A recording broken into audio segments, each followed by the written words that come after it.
Davos Switzerland में media interaction, Devendra Fadnavis का बयान। अब खबर विस्तार से।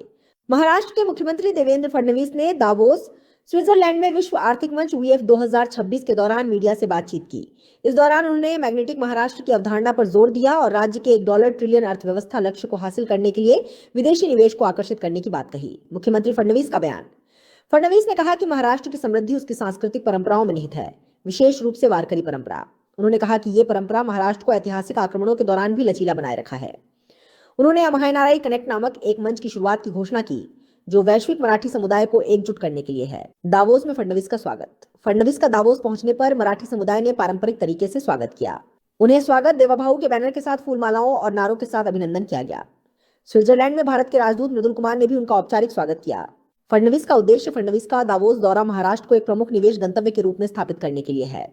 उन्होंने कहा कि राज्य सरकार विदेशी निवेश को आकर्षित करने के लिए प्रतिबद्ध है और इस दिशा में कई पहल की जा रही हैं। ब्यूरो की मुरली सिंह की खास रिपोर्ट। देखिए, बेसिकली मुझे ऐसा लगता है कि महाराष्ट्र को बहुत अच्छा रिस्पांस मिल रहा है और हम लोग ये टारगेट करते हैं कि स्पेशली जहाँ एफडीआई इन्वॉल्व है, जहाँ पर फॉरेन इन्वेस्टमेंट्स इन्वॉल्व है, ऐसे एमओयूज तुम सबकी इच्छा होती है कि हम लोग दावोस में करें। तो मेरा अपना मानना यह है कि इस बार हम जो पिछले बार हम लोगों ने एमओयूज किए थे उससे ज़्यादा ही इस साल हमारे एमओयूज होंगे, उसकी अमाउंट भी उससे ज़्यादा ही होगी। और डाइवर्स सेक्टर, मतलब सारे प्रकार के जो मैन्युफैक्चरिंग हो, डेटा सेंटर हो, इंफ्रास्ट्रक्चर हो, सारे प्रकार के इन्वेस्टमेंट्स आ रहे हैं। और मुझे लगता है कि कुछ तो लोगों से हमारी बातचीत हुई है और कुछ यहाँ पर भी बातचीत होकर फिर वो शायद यहाँ पर बातचीत हमारी फाइनल होती है और बाद में इंडिया जाकर हम उसको करेंगे। Sir, amid this geopolitical situation, what Maharashtra will offer additional to the investors? See, what Maharashtra offers is credibility. So you don't have to offer anything more. In today's world, credibility is more than capital, and that is what Maharashtra has been doing. Whatever we have been saying, we have been delivering, and that is why you can see a huge and renewed interest in investing in Maharashtra. Of course, credit goes to our Honorable Prime Minister Shri Narendra Modi ji, who has created an atmosphere and an ecosystem where everybody wants to invest in India. And we are here just to tell everybody the Maharashtra story and just to tell them that in India, Maharashtra is the best place to invest. And any sector, specific sectors which No, we are targeting all sectors because we have a very diverse portfolio. And after we finish our business, we'll be able to tell you, but I'm sure that at least in 10 to 12 different sectors will be executing the MOUs. And how much of last year MOUs realized till now? So I must tell you that our Honorable Minister for Industries, he has also given a statement in the floor of Assembly whereby he has told what is the progress. So I must tell you that normally in India, we have seen that in most of the states, 35% of the MOUs which normally we undergo, they are fructified. But in case of Maharashtra, it is more than 55% to 60%. But in case of the MOUs which we actually did in Davos, it is more than 75%, which have been actually acted upon. And this is your fourth visit here. We met you last time as well as the work the state is doing. What really is Maharashtra state's agenda here at the World Economic Forum this year, keeping in mind the theme, the spirit of dialogue?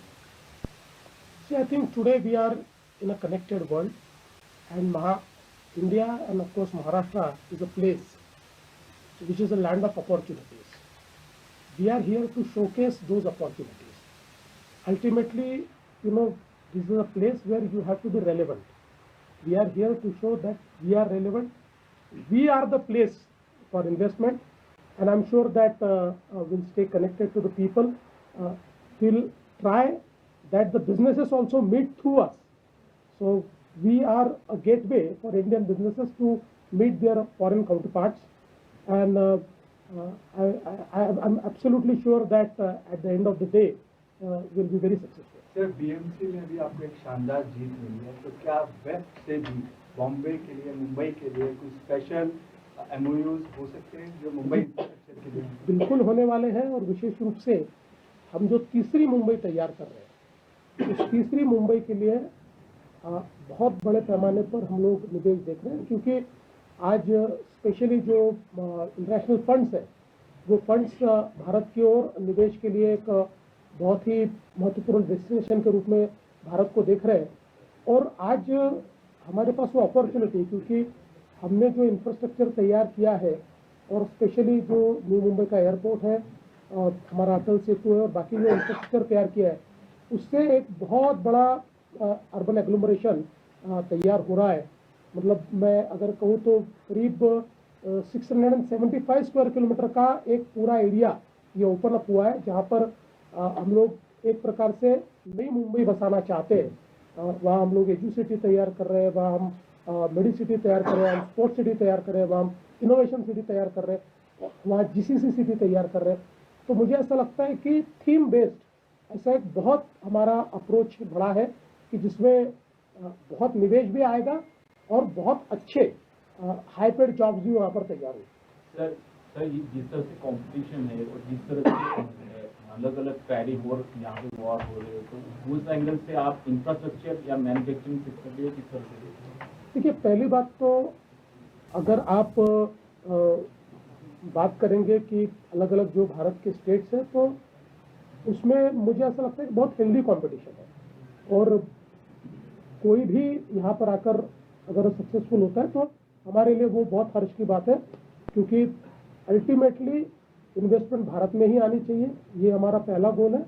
और हमारा interest Maharashtra है, इसलिए हम प्रयास करेंगे कि वो महाराष्ट्र में आनी चाहिए। जहाँ तक जियोपॉलिटिकल परिस्थितियों का सवाल है, या जो भी टैरिफ की सारी बात है, तो इसके ऊपर हमने पहले ही पॉलिसी तैयार कर ली। उस पॉलिसी के इंटरवेंशन के साथ हम लोग आगे बढ़ रहे हैं। तो मुझे ऐसा लगता है कि अभी जब हमारे जो इन्वेस्टमेंट के फिगर्स जो सामने आए हैं, या पिछले साल का हम देख रहे हैं, या एफडीआई भी अभी जो 2 क्वार्टर्स के रिजल्ट आए हैं, उसमें महाराष्ट्र नंबर 1 है। तो मुझे लगता है कि हमारी पॉलिसीज कहीं ना कहीं काम कर रही है, क्योंकि टैरिफ का एक अपना अलग विषय है, जिसके ऊपर कुछ इंडस्ट्रीज को जो प्रॉब्लम है उसको भी हम लोग मदद कर रहे हैं। और ओवरऑल मैं नहीं मानता कि उसका ऐसा कोई असर है कि जिससे इन्वेस्टमेंट पूरी रुकी हुई। सर लास्ट क्वेश्चन, ये भी सवाल सर मराठी में, महाराष्ट्र और मुंबई को इस वेब से मला असं वाटतं की महाराष्ट्राकरता वेब जी आहे ती एक अशी जागा आहे की ज्या ठिकाणी मोठ्या प्रमाणात आम्ही महाराष्ट्र शोकेस करतो। इथे वर्ल्ड इकॉनॉमिक फोरम ही एक प्रकारची इन्व्हेस्टर्सची किंवा बिझनेसेसची चावडी आहे। या चावडीवर सगळे लोक तुम्हाला एका ठिकाणी भेटतात, आणि इथे राहणं हे म्हणजे आपल्या राज्याला रेलेव्हंट ठेवणं आहे। आणि आम्ही मागच्या वेळी आलो, दरवर्षी आम्ही येतो, आणि खूप चांगल्या प्रकारे इथे इन्व्हेस्टमेंट महाराष्ट्राला मिळते। याही वेळी मला अपेक्षा आहे की खूप चांगल्या पद्धतीनं आम्हाला गुंतवणूक मिळेल। मी विशेषतः आपले देशाचे प्रधानमंत्री नरेंद्र मोदीजी यांचे आभार मानतो की त्यांनी आज भारताला ग्लोबली एक अतिशय रेलेव्हंट अशा प्रकारचं डेस्टिनेशन म्हणून तयार केलेलं आहे। वेगवेगळ्या सेक्टरची इन्व्हेस्टमेंट भारतात येते। आमचा प्रयत्न आहे की ही जी इकोसिस्टम त्यांनी तयार केली आहे, तिचा फायदा घेऊन महाराष्ट्राला पहिल्या क्रमांकावर भारतात ठेवायचं, आणि ते सातत्याने आम्ही करू शकलेलो आहोत। त्यामुळे आताही ज्या इन्व्हेस्टमेंट येतील महाराष्ट्रातल्या, माझा अंदाज असा आहे की सगळ्या भौगोलिक क्षेत्रांमध्ये इन्व्हेस्टमेंट आम्हाला मिळतील। आणि विशेषतः मुंबईचा विचार कराल तर आता जी तिसरी मुंबई आपण तयार करतो आहे, या तिसऱ्या मुंबई करता खूप मोठ्या प्रमाणात गुंतवणूक या ठिकाणी मिळेल अशी मला अपेक्षा। कारण विशेषतः जे काही फॉरेन फंड्स आहेत ते भारतामध्ये अपॉर्च्युनिटीज पाहत आहेत, अशा प्रकारच्या इन्फ्रास्ट्रक्चरमध्ये, न्यू टाउनशिप्समध्ये गुंतवणूक करण्याच्या, थीम बेस्ड अशा प्रकारच्या नवीन पार्क्समध्ये गुंतवणुकी करण्याच्या। तर त्याकरता एक प्रकारे मी जर असं म्हटलं की मेन्यू कार्ड आमच्याकडे आहे की तुम्हाला कुठे करायचं सांगा, आमच्याजवळ ती जागा आहे, अशा पद्धतीनं सगळी तयारी करून आम्ही आलो।